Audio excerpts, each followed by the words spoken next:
Praise the lord. Hallelujah. Ebenezer ప్రార్థనా మందిరంలో ఈరోజు ఒక చిన్న ప్రేమ విందు యూత్ వారందరూ కలిసి చేసుకుంటున్నారు.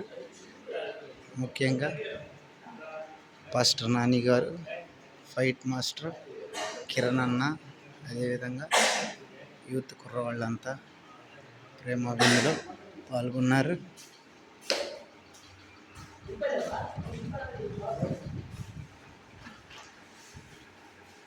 చక్కగా చాలా బాగా